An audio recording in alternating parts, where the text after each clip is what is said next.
Olá, bom dia, boa tarde ou boa noite, consoante a hora ou momento em que me estejam a ver. Bem-vindos à vossa 10ª lição, esta já é a 10ª lição, e hoje vamos falar do jogo cénico natural. Temos vindo a falar de muitas coisas, do que é ou do que é a importância desta oficina do palco, a que é que ela se aplica. Já falámos aqui também da verdade e das 3 fases da verdade cénica, não é? Como é que ela se escapeliza e que partes é que tem. Falámos muito da essência do ego, falámos também aqui já do outro, não é? Daquele com quem interagimos, porque no fundo quando nós temos aqui uma atuação temos sempre dois atores, nós próprios e o outro, portanto conhecer-se a si e conhecer o outro, falámos aqui também de Sun Tzu, portanto temos tido aqui uma série de lições interessantes acerca do que é o palco, como é que ele se define, e agora vamos falar de uma forma mais abstrata o que é isto do jogo cénico natural, não é? E como é que nos podemos entregar à cena com verdade. Nós temos sempre estado aqui a bater neste aspecto muito importante, que aliás o dramaturgo americano Bolevsky, que tem sido a nossa base, digamos assim, acerca das lições que ele traz acerca da atuação em palco, e ele também lida muito com esta questão da verdade, não é? Atuar com verdade é mais importante do que atuar com perfeição, e que os erros podem enriquecer a cena se forem vividos com presença emocional. Isto vale para tudo. Nunca deixem de tentar, nunca deixem de fazer, seja o que for. Isto vale para tudo. Imagino que você pensa, eu devia concorrer àquele concurso porque sinto-me vocacionado. Concorra, faça isso, experimente, arrisque.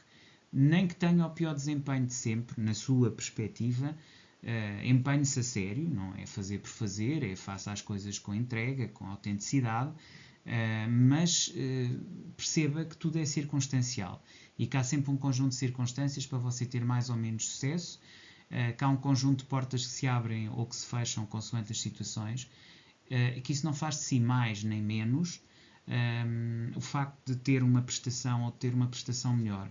Há dias positivos, há dias menos positivos, por alguma razão há coisas que funcionam e outras que não funcionam. O mais importante no meio disto tudo é você tirar as lições e perceber porquê e o que é que isso tem a ver com a sua história pessoal.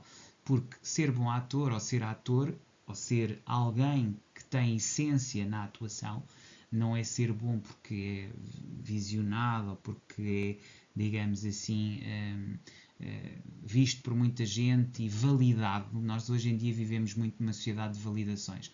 Então, esqueça as validações e foque-se na sua própria essência e naquilo que você quer para si. Não interessa para nada o que os outros dizem de si, interessa o que você pensa sobre si próprio. E, portanto, o jogo cénico natural tem muito a ver com isto. A forma como você se entrega à verdade, como vive. E então, nunca deixe de fazer nada, faça-o com alma, com essência, e vai sempre tirar lições e aprendizados e vai evoluir. Isso é a única coisa que interessa efetivamente que você faça aqui. Ok? Portanto, eu diria que realmente este aspecto aqui eu acho que é de sublinhar, que é aqui que os erros podem enriquecer a cena se forem vividos com presença emocional, ok?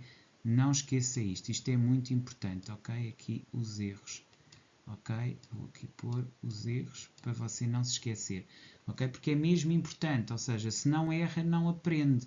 E, portanto, o jogo cénico natural só evolui se houverem erros, ok? Portanto, esse aspecto para mim é fundamental.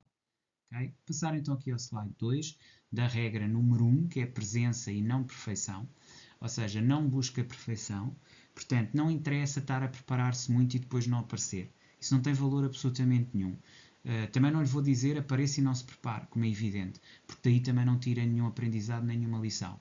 Então, não busca perfeição, mas busca uma presença viva, por isso é que é presença e por isso é que não é, por isso é que é uma presença que está aqui, uma presença viva, não é? Por isso é que é viva, está a ver? Viva. Pronto, tem que ser uma presença viva, porque não interessa uma presença ausente, isso não interessa. Agora, lá está, não há um objetivo de perfeição, há um objetivo de dinâmica, de processo, de aprendizado. Pronto, e portanto, diante de erros, mantenha a conexão com a emoção. Portanto, você não precisa de 100% dos votos para ser eleito. Este aspecto é muito interessante, esta questão dos 100% dos votos, ok? Ninguém precisa, ok, para ser eleito, está a ver? Isto é como portanto, num exame. Você tem é que dominar os essenciais, não é? Você não tem que ser perfeito. E depois tem que se dar à vida, tem que se dar, digamos, ao desafio. Não pode retrair-se, deve ir atrás daquilo que quer, ok?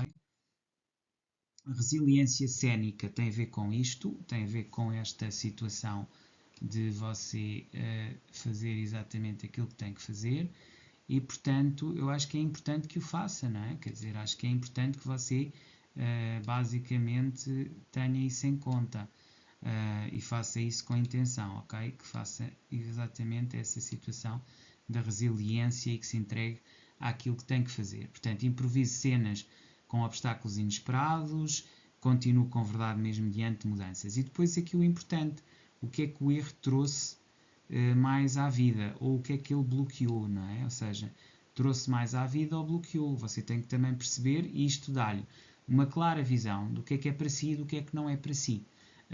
Através da resiliência cénica, também isto é inteligente do ponto de vista da progressão que depois você vai fazer. Portanto, é absolutamente essencial isto, não é? Portanto, o que é que o erro trouxe e o que é que ele bloqueou dentro da cena. E, mais uma vez, autorreflexão sobre estas situações para avançar. Depois, após este exercício, a regra 2, a forma importa, não é? Como você fala e o que você fala. Ou seja, o como e o quê. O como e o quê. Que é muito importante que você tenha estas duas situações. Portanto, isto é importante, ok? E, portanto, a mesma frase pode ter significar muitas coisas, dependendo da intenção. E cá está, as entonações dramáticas, ok? Mais uma vez, como algo que você vai treinar, ok? É um exercício que também tem que ter aqui, mais um exercício. Ou seja, como fala e o que fala. E depois o significado que dá, não é? Essa situação é muito importante. Regra 3. Esqueça-se de si. Portanto, atuar bem não é provar talentos, ok? Deve descobrir a cena com o parceiro, deve divertir-se no processo e evite, isto é muito importante, evite a vaidade cénica, ok? Você não deve ter vaidade, lá está, não deve ter ego, deve ter essência. Portanto, tudo isto são aprendizados, tudo isto são transformações. Se correu bem, correu. Se correu mal, correu. Isso não o define. Você sabe que isso não o define e continua o seu caminho. Portanto, esqueça-se de si enquanto está em cena. Depois, aqui outro aspecto importante, descobrir o outro. O parceiro é parte viva da cena, portanto, conhecer outras pessoas, dar-se com outras pessoas. Depois, entrevistas com personagens, fazer essas entrevistas, o que é que se quer, o que é que teme, o que é que já viveu, que isso vai gerar empatia e escuta real. E, portanto, é tudo isso que você deve fazer e tudo isso que você deve procurar. Okay? Portanto, divirta-se no processo, leveza, sustentar intensidade sem rigidez, repetição com diferentes temperaturas emocionais. Isto é algo que tenho vindo aqui a falar e que eu acho que é importante, uma vez mais, repetir, porque acho que é algo muito importante mesmo, que é esta questão de, basicamente, você ter várias temperaturas emocionais, ok? Porquê? Porque sentir as mesmas cenas com temperaturas emocionais diferentes vai-lhe permitir perceber o grau de influência que tem a vibração e como é que vibrar em energias diferentes faz-lhe ter experiências diferentes, mesmo no mesmo contexto. Ou seja, você vai perceber que, na verdade, tem a ver com a vibração e não com o contexto.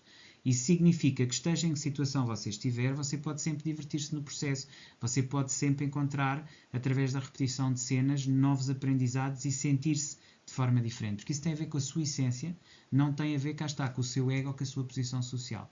O objetivo é permanecer orgânico sem endurecer. Isto é a tal flexibilidade e adaptação que você deve ter sempre e que deve procurar fazer no processo de atuação em palco. Okay? Assim, conclusão, viva a cena, não é? A arte cénica é um processo. Não atue para agradar, viva para descobrir. Liberte-se da performance perfeita, fique vivo. Isto é muito importante. Mais do que você centrar-se em ser importante, ser validado, ser alguém que os outros reparam ou que os outros valorizam, você tem que viver para si, tem que perceber que é um processo para si e, portanto, o palco é onde o espírito se torna visível, portanto, você aí torna-se visível ao mundo pelo aquilo que você é, pela sua essência. Lhe garanto que se fizer isso, você tem a maior felicidade possível desta oficina. Aí você atinge verdadeiramente para que é que esta oficina é. E você percebe que, afinal de contas, a validação não tem interesse nenhum. E você percebe que não é pelo número de estatuetas douradas que se define um ator, é sim pela capacidade de você se sentir bem consigo depois de ter atuado. Essa deve ser a primeira recompensa. Aliás, o Matthew McConaughey diz exatamente isso, que não é aquilo que vai atingindo, é a sensação que tem de se superar sucessivamente nas suas atuações. Isso é que é verdadeiramente o platô do ator. E muitas vezes não é isso que transparece, nem é isso, e muitos atores, e muitos performers, e muitos cantores, e muitas pessoas que vivem nestas áreas, acabam por depois decair ou entrar em situações de grande dureza, porque perdem o seu foco e centram-se naquilo que é o ego e não propriamente a essência. Portanto, manter-se na essência é o segredo. E para isso tem que ficar vivo, ok? Aqui, ficar vivo. Aqui. Muito bem. Então, voltamos a ver na próxima lição, na lição 11. Até lá, despeço-me cordialmente.